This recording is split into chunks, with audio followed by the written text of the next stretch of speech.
Hey, hello. Welcome to Godly Play. It's wonderful to be with you today. So as you can see, I'm not sitting on the floor in front of a Godly Play story. Today is going to be a little bit different. Normally we share a story and wonder about the story, but sometimes in Godly Play, we do extra work. And what that means is we devote more time to the work, what we call the work portion of the Godly Play lesson. And that is, we concentrate on reflecting on what we're thinking about through drawing or writing or reading. And today I'm going to share a project with you that actually the youth group is going to do too. We're going to make joy jars. So November is a time that is important in the church year where we think about a couple of things. On the 1st of November, we celebrate the saints, all the people in our lives that aren't with us anymore. That might be grandparents or friends that have died. But that doesn't mean that we don't love them or think about them anymore. And we kind of hold them up on that day and celebrate them and remember all the things that we love about them and how much they loved us and have their lives reflected in our lives now. So that's the Day of the Saints. Another thing that we think about in the whole month of November is being grateful, culminating in the holiday we call Thanksgiving at the end of the month. So normally, I would suggest that we made gratitude jars during the month of November as a spiritual practice. And what is a spiritual practice? It's some activity that you're involved in where you think about your spiritual health. You think about ways that you can stay connected to God.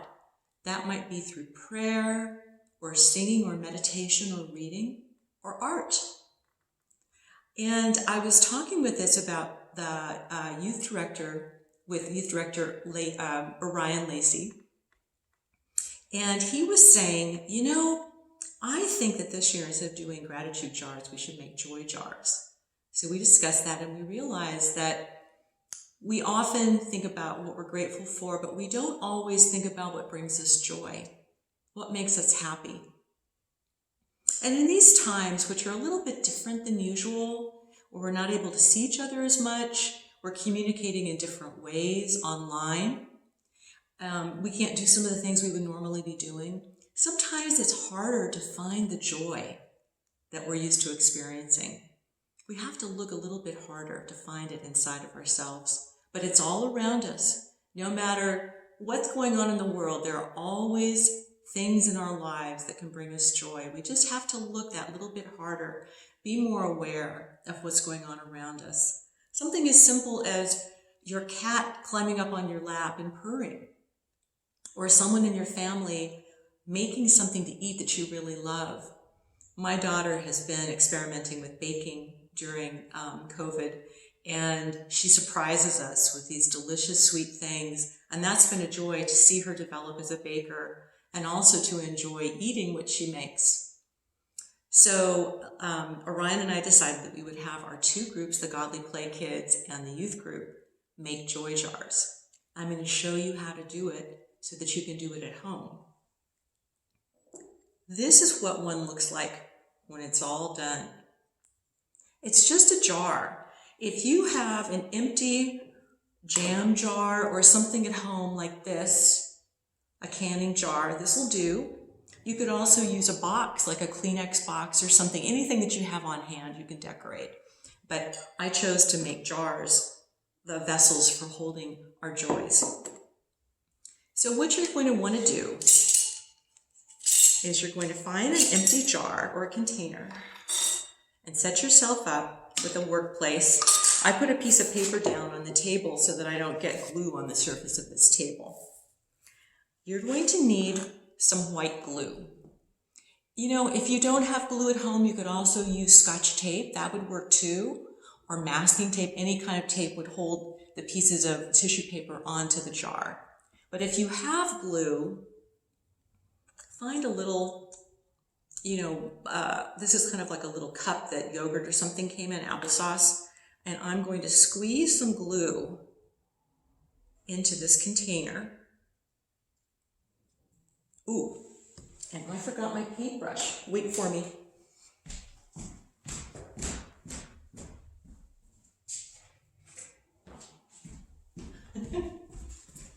I had to go to the supply closet to get my brush. Anyway, do you have a brush at home? I hope so. You could also use your finger, but that's going to get kind of messy. So if you have a brush, that's great. Now, those of you in Godly Play, I sent home this week a packet that's got a label that says My Joy Jar on it, and some stickers that are shaped like hearts, and all of this colored paper. It's tissue paper. We have a lot of it in the Godly Play classroom. All right, so I've got this sitting in front of me. I'm going to take my paintbrush and I'm going to dip it into the container with the glue in it and spread it on the outside of my jar. Just cover a little bit of area with it. Then I'm going to take a piece of the tissue paper and stick it on. I have enough glue here that I can add another piece of paper, and it's fine if they overlap, like that. Then I'm going to take more glue just to stick them down. And you can see that as I'm applying glue, it's actually really making them stick together. You can kind of see through them a little bit. They can overlap and they'll make a new color. Like this might eventually look like orange because it's red and yellow overlapping. So now I'll take another color. I like this pink. And it's okay if your fingers get a little sticky. That's what happens when you do art, right? Okay, so I'm going to take some more of my glue, go in a different direction, and stick another piece of this pink on. What else could you put on here? You could use construction paper too. If you have stickers at home, you can add them. You'll want to add your stickers after this dries out, so they'll stick really well. You could take yarn too, and just cut some yarn up and then put it over the top and just glue it down. A photograph would be fun if you have a photograph of yourself or somebody at home. You could put that on. Okay, here's another piece of paper. I'm going to glue that down. At camp, we've used tissue paper and glue before on balloons and made beautiful objects out of them. So you can see what I'm doing. Take your time. This is a big jar. It's going to take me a while to get all of the paper glued on. Once the paper is all glued on, you can go around your jar and just check to make that all the little end pieces are glued on too.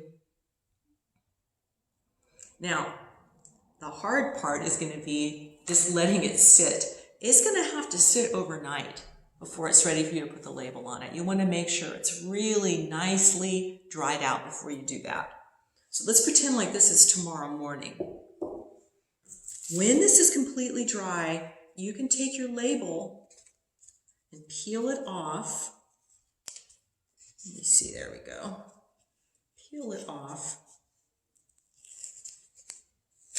And you're going to stick it on here. I'm not going to do that because this isn't dry yet, but you can see how you would do it. Then you've got your jar. You've got your joy jar. Now, if you want, if you don't have a lid for your jar, that's just fine. It doesn't need a lid. But if you have one, you could decorate that too, or you could put something fun up here, like a jewel or something. So now, your jar is ready for you to start to fill with joys. I wrote out a couple already. What you're going to do is you're going to take some paper scraps at home. Do you have pieces of paper? Scratch paper? You can cut them up into small pieces with scissors, and these will be where you'll put your joys. One that I wrote was, I saw 2 ladybugs this morning. You know, I cut a plant, some roses for my my dining room, and I was going to put them up, and there was a little tiny greenish yellow ladybug that fell off of one of the roses, and so I put it on my finger and I took it carefully back outside, and that was kind of fun to make sure that that insect got back outside okay. So I wrote, I saw 2 ladybugs this morning. And then I took one of the stickers, the heart stickers, and I stuck on there, and then that would go in the jar. And this isn't something that happened to me, but I thought maybe somebody will have something like this happen. Dad made a cake. It was really good. That could go in the jar. Let me think of something that happened today. I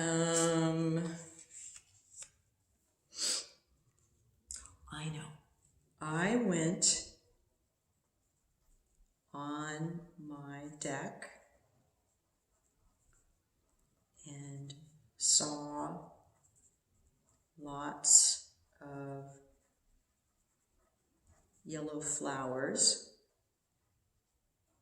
They were kind of blowing in the wind. It's been kind of windy the last day or two.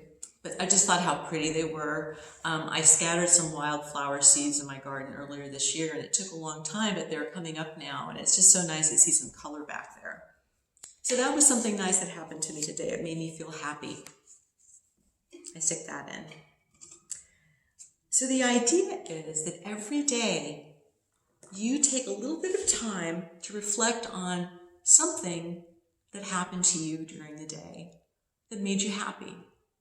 Maybe it was watching a special video that you've been waiting for, or getting a book from the library and really enjoying reading it. Whatever it is, it could be rolling or running or laughing, whatever it is. It's up to you to decide what your joys are. But be sure to put them in your jar. And here's what you'll do. Every single day you'll write one down. And I'll do it too, okay? I'll keep a joy jar too. This will be mine. On Thanksgiving, or sometime around Thanksgiving, around that weekend, what would be great would be if you could pull out your jar and ask if you can share these joys with your family. And maybe somebody in your family might want to do it as well.